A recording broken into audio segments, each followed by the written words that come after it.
Kalau pengajian nggak ada kopinya, oh panitianya lupa, ini ada bahasa Indonesianya.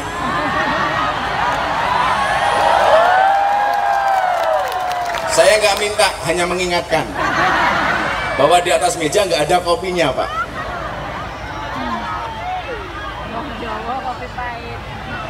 Sebenarnya resiko saya besok matur sama panitia, tolong kalau nyuguh saya jangan ada mereknya, karena nanti saya dikira endorse atau yang di endorse panitia.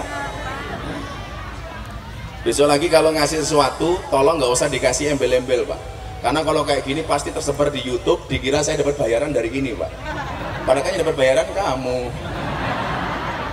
Dan saya dari dulu nggak pernah minum minuman kemasan kecuali air putih, semisal soft drink, soft tech, saya nggak pernah minum. Kita kasih banser aja nih. Saya kemarin pengajian di Jakarta, ada banser, saya kasih minuman kayak gitu, pulang stroke. Jadi nggak ikhlas itu, Pak, nggak ikhlas. Nggak ikhlas, Pak. Anda tahu stroke itu penyakit apa? Stroke itu penyakit yang diakibatkan gara-gara adanya ketidakseimbangan antara stroke gaji dan stroke belanja.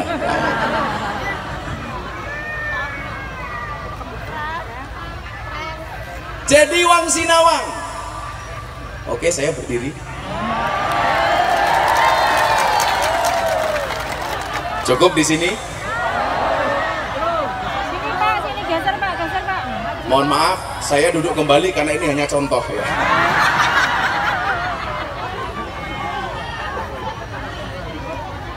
Ibu-ibu belakang langsung teriak, sarungnya Gus Miftah lucu. Jangan lihat sarungnya, tapi lihatlah isinya.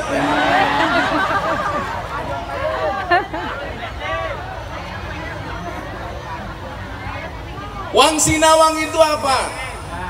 Saya melihat Anda hidupnya lebih enak dibandingkan saya. Begitu juga sebaliknya. Saya melihat Anda lebih nikmat, Anda melihat saya lebih nikmat. Padahal teori ini salah. Makanya konsep Al-Quran bukan saling melihat, tapi saling bersyukur. Bukan kamu punya apa baru bersyukur, tapi semua yang kamu punya harus kamu syukuri. Saya kasih contoh, Pak. Saya punya dulu zaman kuliah itu punya 2 jamaah. Yang pertama kaya banget, yang kedua miskin banget. Sing siji sugih banget, sing loro kere banget. Kalau di Indonesia hari ini ada 2, ada sumaker dan kermasu. Apa itu sumaker? Sugih macak kiri. Sebenarnya kaya tapi penampilannya miskin. Tapi yang paling banyak hari ini yang kedua, kermasu, kere macak sugih. Orangnya ya datang ini, ya melung guyu, biasanya jilbabnya pink.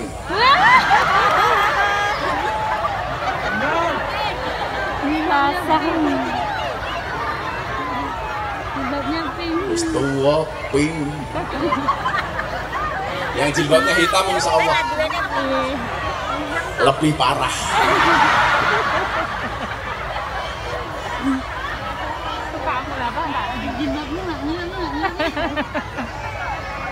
Yang satu kaya, yang satu miskin. Tetapi apa Bapak Ibu?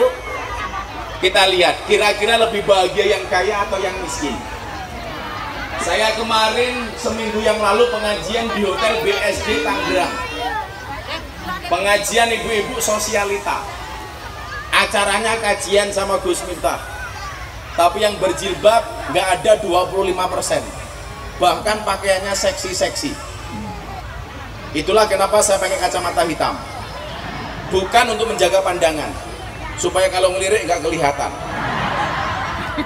Tapi kalau di sini dilirik apanya, tuwek-tuwek kayak yang ini. Wis tuwek-tuwek pengajian tungkae selonjor iki. Orang rumangsane tungkae meletek-meletek. Astagfirullahaladzim. Kayak Deddy Kobuser gitu ya. Saya ditanya, Pak, lebih bahagia mana Gus, pengajian kalau di desa ketemu dengan ibu-ibu apa adanya, atau ketemu ibu-ibu pengajian di kota yang pengajian ada apanya? Yang ada apanya? Saya jawab, milih yang apa adanya. Kalau pengajian sama ibu-ibu di kota, subhanallah, tangannya nggak pernah berhenti.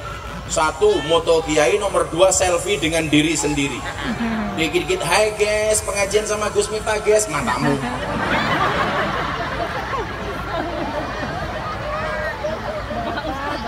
Dikit-dikit tangannya digerakkan karena gelangnya baru.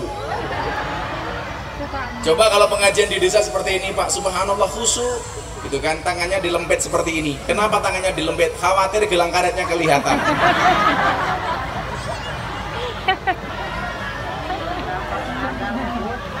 Kalau nggak gitu ya nggak lucu. Shallu ala Nabi Muhammad.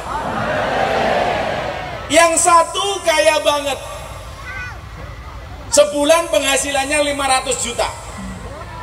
Mungkin Anda berpikir, kalau sebulan 500 juta, itu apapun keinginannya pasti terpenuhi. Pengen nambah rumah, kelakon. Pengen beli mobil, kelakon. Nambah sawit, kelakon. Nambah istri, ora wani. Gus Miftah berapa? Tetap satu.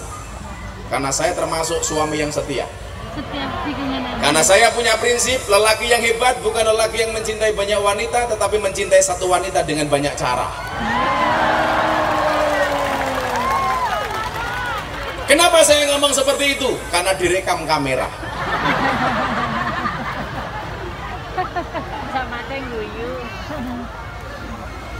Kayak tiru. Saya yakinlah pasangan suami istri itu pasti punya kelebihan dan kekurangan, betul? Makanya saya bilang, pasangan terbaik bukan yang datang dengan segala kelebihannya, tapi yang tidak meninggalkan kita dengan segala kekurangannya. Betul Bu? Tapi yang perlu bapak-bapak pahami adalah perempuan tuh hatinya seperti rekening bank. Maksudnya apa? Nggak mungkin berbunga kalau nggak ada saldonya. Apalagi jilbabnya pink. Ini 500 juta, ternyata hidupnya tidak nikmat banget Bu. Datang ke tempat saya kasih teh manis, nggak mau minum. Dikasih kopi, oh belum datang. Belum datang.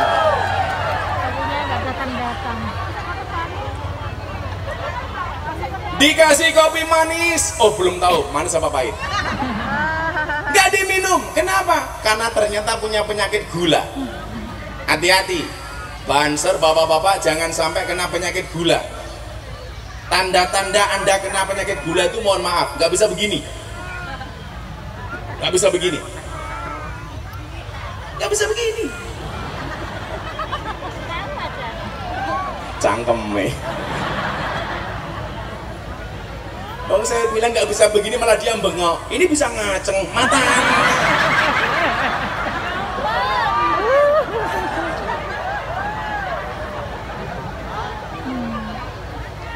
Ngajak makan bakmi, nggak berani pakai telur. Kenapa? Kolesterol. Kolesterol. Setiap hari raya korban mengeluarkan hewan kurban, sapi, kambing. Makan daging sapi nggak berani, makan daging kambing nggak berani. Kenapa nggak makan daging kambing? Darah tinggi. Satu saat telepon saya, Gus mohon izin. Kenapa Mas? Saya di Singapura berlibur. Enggak. Kenapa? Berobat. Kamu sakit apa? Kepala saya pusing. Ndak saya mumet ke Singapura. 500 juta hidupnya nggak ada nikmatnya. Makan diatur dokter. Ini nggak boleh, itu nggak boleh. Apalagi makan bebek, pasti nggak berani. Takut asam urat. Ibu-ibu bapak-bapak di sini yang asam urat kelihatan dari cara duduknya. Pasti kakinya diselonjorke karena sakit. Ada yang kena penyakit asam urat? Tak obati. Pulang dari gula batu. Caranya gimana? Gulanya dikasih asamnya, batunya untuk mukuli uratnya. 500 juta hidupnya nggak enak sama sekali. Sementara saya punya sahabat tukang becak. Saya itu dulu Pak Ketua Paguyuban Pengemudi Becak Kota Yogyakarta. Jadi saya pernah narik becak itu 6 bulan untuk biaya kuliah. Dan saya latihan sabar dari abang becak. Gimana nggak sabar? Nunggu penumpang nggak datang, becaknya tumpaki dewe. Pernah becak saya ditabrak mobil, dier, rusak. Saya nggak marah, hanya nyanyi lagu India. Matane, matane, matane. Lagu India itu kan gampang, yang penting belakangnya E. Tumpai wae rogoh nganune. Tukang beca ini sahabat saya, sehari penghasilannya 50.000, tapi hidupnya nikmat Pak. Mau makan apa-apa nggak takut, nggak takut kolesterol, nggak takut darah tinggi, nggak takut asam urat, nggak takut gula, semuanya dimakan. Bawa uang 5.000 masuk warteg, makan apa-apa dimakan. Bahkan kadang-kadang mangan tempe limong aku nih loro. Aku ya tahu.